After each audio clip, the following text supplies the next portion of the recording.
அதில் பார்த்தீங்கன்னா நம்மளுடைய புராணங்கள் இதிகாசங்கள் எல்லாமே நல்ல கருத்துக்களை சொல்லிகிட்டே இருக்குது. நம்ம பாடத்திட்டத்திலே அதை சேர்க்கலாம். நம்முடைய மாணவர்கள் வருங்கால தலைமுறைகள் பல நீதி கருத்துக்களை சொல்லக்கூடியது. அதில் தான் இந்த மகாபாரதம் மட்டும் ராமாயணத்துலையாகட்டும் சொல்கிறாங்க. இப்போ துரியோதனை கூப்பிட்டு ஒரு நல்லவனை இருந்தால் பார்த்து அழிச்சுட்டு வா அப்படின்றார். அவன் எங்கே பார்த்தாலும் சுற்றி போய் பார்த்துட்டு ஒரு நல்லவனும் காணுன்றார். தர்மரை கூப்பிட்டு நீ ஒரு கெட்டவனை போய் அழிச்சுட்டு வந்தார். அவன் எங்கே பார்த்தாலும் சுற்றிட்டு ஒரு கெட்டவன் கூட கிடையாது. அப்போ மனோபாவம் அவன் மனசில் தேக்கி வச்சிருக்க விஷயம் இது அவங்கவுங்களோட கண்ணோட்டம் எப்படி இருக்கோ அது மாதிரி தான் நமக்கு காட்சி கிடைக்கிறது அப்படிங்கிறது ஒரு கருத்து இருக்குது. அதே மாதிரி கர்ணன் மகாவீரன். இவன் நேருக்கு நேராக அடிக்கிற குறிய இலக்க அவன் பின்னாடி திரும்பி அடிக்கிற கர்ணன் சினிமாவில் கூட பார்த்துருக்கோம்.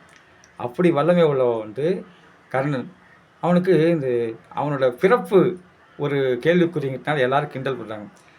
வில்லம்புக்கு என்னை வெல்ல முடியாதவர்கள் இவன் எவனுக்கு பிறந்தவன் என்ற சொல்லம்பு கண்டு தாக்குகிறார் அப்படின்ற சிவாஜி கணேசன் பேசுவார். அருமையான வசனமாக இருக்கும் அந்த படம், கலங்க வைக்கணும். அப்போ சல்லியன் தான் அவனுக்கு தேரோட்டத்துக்கு வருவான். அந்த குருஷேத்திர போரில் சல்லியன் நான் ஒரு தேரோட்டி பையனுக்கெல்லாம் ஓட்ட மாட்டேன். அப்படி இல்லைப்பா, அந்த சீட்டு அந்த அவனோட மனோபாவம் எனக்காக உயிரே விடக்கூடிய அந்த ஒரு குணத்துக்காக என் நண்பன் அவனுக்காக நீ ஓட்டுன்றது.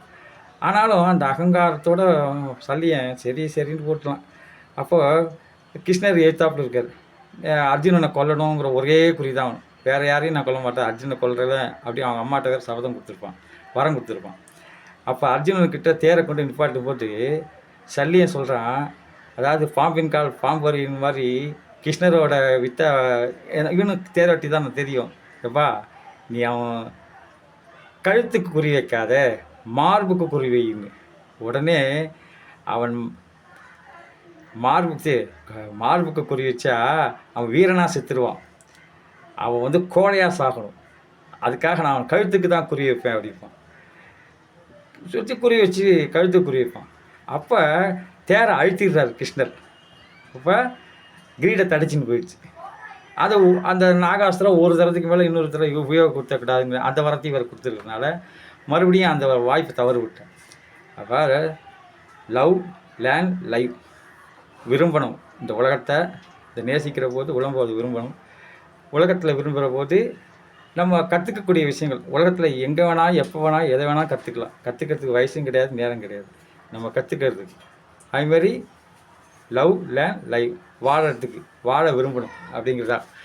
அந்த அந்த அந்த இதில் அவர் தவறு செஞ்சனால யார்கிட்ட வேணாலும் எந்த கருத்து வேணாலும் இருக்கலாம். அந்த கருத்து நம்ம எப்பொருள் யார் கேட்பனும் அப்பொருள் மெய்ப்பொருள் காண்பது அறிவு.